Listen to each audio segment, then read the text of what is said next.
Di pedalaman Rusia yang terbentang luas, di tengah hutan yang gelap dan sunyi, terdapat istana megah yang jadi tempat kediaman Ivan IV Vasilyevich, tsar pertama dalam sejarah Rusia. Namun, di balik gemerlap keemasan istana itu, tersimpan cerita yang gelap dan menyeramkan.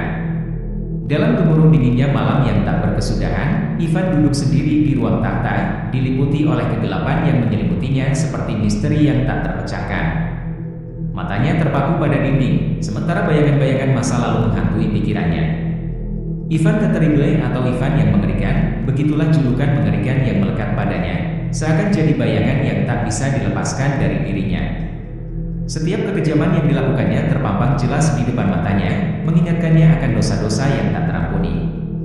Sejenak, ingatannya terbawa pada putranya, yang jadi korban kegeraman tak terkendali. Suara ketika tongkat itu menampar keras tengkorak putranya masih bergema dalam benaknya, mengingatkannya akan rasa sesal yang tak pernah padam. Bukan hanya kekejaman terhadap putranya yang membuatnya dijuluki sebagai Ivan yang mengerikan. Penghinaan terhadap Uskup Agung Pimen, sahabat yang telah ia hianati dengan kebiadaban, menghantuinya seperti bayangan kegelapan yang mengikuti setiap langkahnya. Pimen, yang pernah jadi harapan dan kepercayaan, kini terhina dengan cara yang tak terlupakan. Peristiwa itu, seperti pukulan yang menghancurkan batu, membuka luka yang tak pernah sembuh dalam diri Ivan. Ivan 8 kali menikah, namun gagal. 8 wanita yang pernah jadi bagian dari hidupnya, namun tak satu pun yang bisa menenangkan badai yang bergelora di dalam dirinya.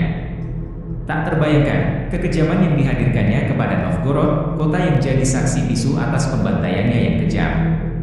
Ribuan jiwa yang jadi korban, ditelan oleh tanah yang haus darah, meninggalkan bekas luka yang takkan pernah hilang dari ingatan sejarah.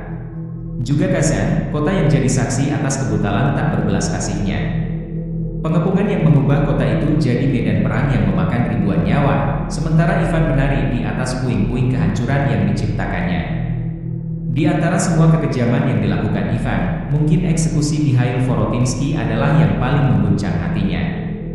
Jenderal yang setia dan berani telah jadi korban kecurigaan buta yang mengaburkan akal sehatnya. Vorotinsky, yang mempersembahkan kemenangan bagi Rusia, harus merasakan derita yang tak terbayangkan, terikat di antara dua api yang membakar hidupnya sampai tiada lagi hembusan napas yang tersisa. Selain itu, menantu perempuannya juga jadi korban kebrutalan tak terkendali dalam obsesinya memiliki anak laki-laki. Bayi yang tak pernah lahir, tak pernah bernapas udara dunia yang keras ini, jadi simbol kesia-siaan dari kekerasan yang ia lakukan. Ivan sendiri adalah seorang yang alami ketergantungan pada merkuri. Abad ke-16, zaman di mana kedokteran masih sederhana, memaksa Ivan mengandalkan merkuri sebagai obat penghilang rasa sakit. Racun yang mematikan ini telah menjadi bagian tak terpisahkan dari kehidupannya. Merkuri ditemukan di dalam tulang-tulangnya setelah ia meninggal dan ada bukti bahwa ia bahkan memiliki kuali merkuri di dalam kamar tidurnya. Gejala overdosis merkuri, seperti yang disebutkan dalam catatan-catatan sejarah, meliputi perubahan suasana hati, kegelisahan, dan perubahan emosional lainnya. Meskipun Ivan telah menunjukkan tanda-tanda ketidakstabilan sejak awal kehidupannya, kemungkinan penurunan psikologisnya yang cepat sebagian disebabkan oleh ketergantungan ini. Ivan the Terrible meninggal pada tahun 1584 dalam usia 53 tahun karena serangan stroke. Putra ketiganya, Fyodor, menggantikan dirinya sebagai tsar dari Rusia.